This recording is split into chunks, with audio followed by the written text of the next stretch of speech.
Мынау былтырғы шөп па? Биыл шөп па мынау? Мынау былтырғыдан қалған 500 шөп, 30 рулон шөп қалған.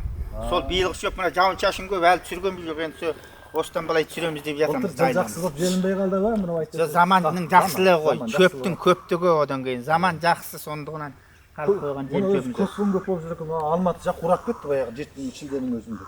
Енді мына жерде өзі мынау екінші көктеу, бірінші көктеу, жазғы тұрым көктеген, одан екінші көктеу осы. Bir айдан бері қайтадан көктеп, қайта жетті. Алсындап көктеген, күзгі алсын деп қоямыз.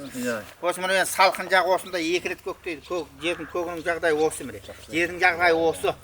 Үйлеріңіз осы, өкіметтің сіздер тиімділікке берген үйлер. Мына жердегі салған осы мына 4 үй осы тиімділікке салынған 4 үйде осы екеуінде біз туысқан қарындасым үйі бар, менің үйім бар, қалған екі семья бар, 4 семья осы міне мемлекеттің бағдарламасы арқылы салынған үйлер осы міне. Осыда келгелі осыда отырмыз міне. Ойбай суық ондай мындай отыра алмаймыз деген сөз артық дегенді айта береді, ондай сөз өтірік сөз міне. Қадірлі ағайындар, біз жаңағы Тоқтасын ағамыздың жайлауына келіп отырмыз. Жайлау дегенде анау 6 атанға жүк артып, аттың белін талдырып көшіп келетіндей, анау 20-30 көшіп келетіндей жер емес.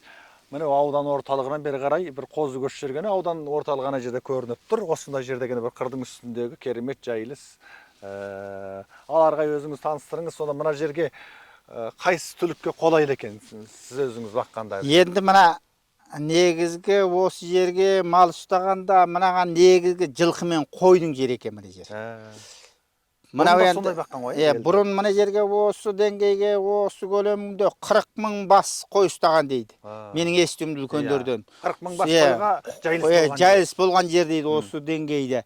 Соны енді әзір бұл жерде негізінен 2-3 атар жылқы ғана жатады ұзын аяқты малдан. Қалған қойдан осы бір атар қойды мен ғана ауданнан алып кеп, бір атар қойды жазда 6 ай осы жерге бағам. Қалған мал сол аудан төңірегінде ғана ауылдан шығып бағылады. Қой бағатын сонда бұл жерде атқа мінетін қой бағатын адам жоқ дейсіз ғой. Бұл жерде енді атқа мініп былай қой бағып, сиыр бағып ұзап шығатындай адам болмай тұр ғой міне. Ең ұзап көшкен мен осы мына Талшықтан енді 8 шақырым жерге міне жайлауға кеп ауылдың табын қойын бағып жатқан мен ғана міне.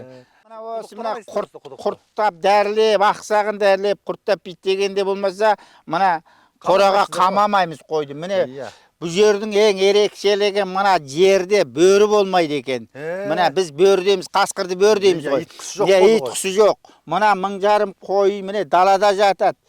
Сол қаңғаған ит болмаса басқа іштемеден қорықпаймыз. Міне жердің жағдайы, еліміздің жағдайы жақсы. Ұры да жоқ. Жерде міне қасиет осы ғой. Міне мал деген күндізінен далада жатады міне. Ерекшелік осы ғой міне. Мына суат бәрі бар ғой, осы жерде суат. Міне жерден біз құдығы ашып, міне жерден міне су шығарып, үйден міне малды үйдің қасынан суарып отырмыз құдықтан. Міне жерде міне құдық бар, құдықтан су шығарып әзір төккенен су шығарып қойдық. Осы жерден осы 1000 жарым бас қой, міне 30-40 ір қара жатыр, міне 30-40 қара осыдан су ішіп, міне үйден су ішіп тұр. Қамдап тұр. Мынандай бір контейнерді әкеліп алдыңыз да, ішіне әдемі үй жасап алдыңыз. Міне контейнерді әкеп, міне жерден кішкене бірер бөлмелі мына блок көрпіштен, көк көрпіштен 1-2 бөлмелі үй жасап алғанбыз. Міне бұтканы әкеп, осы менен тірлігіміз осы болып жатыр міне. Жаздың бір 5-6 айында. Ал бұл жерде өзі көп адам қарауы мүмкін. Жылға қарай салқын болады ма, қандай болады екен? Жоқ, мына жерден де ондай ыстық болады. Болғанмен мына жерде жел тұрады екен жазда.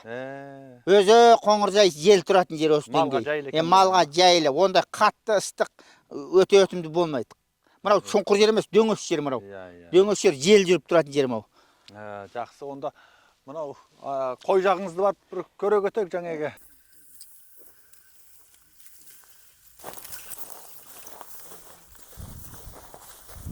Құрметті оқырмандар, мынау көк жасыл әдемі пүлістей жерге қарап, көктем уақыт екені ойлап қалмаңыздар. Бүгін қыркүйектің 4, яғни 9 айдың 4-і. Тоқтасын ағамыздың әзір біз жай өрісінде жүрміз, қой өрісінде. Жер дегенің шалғын жаңадан көшіп келіп, бақамен жапырып керегені жайып үйтігетіндей болып тұр әлі де. Шөптің сондылығы сондай. Қойыңыз осымен жондап жатады екен ғой сонда. Ешқашан оты таусылмайды ғой, міне осы Өшөрдө жаз 6 ай жатканда мына шөптүң сонусу басылмайт мени. Сонусу басылмайды. Сонусу басылмайт мени. Карап жер ғой. Мына каротту мына вактыкты жуусанды бетегели мына бетегели белге токтойм деп жылкы айтып дегендей мына бетегели белде болсун айтады міне. Міне бетегели белде турмуз азыр мынау негизинен мына Акжар ауданының бетегели бели мына Коңур дөңүндө турмуз азыр мына ауданның. Ауданымыз міне 8 шақырым көрүнүп тур міне.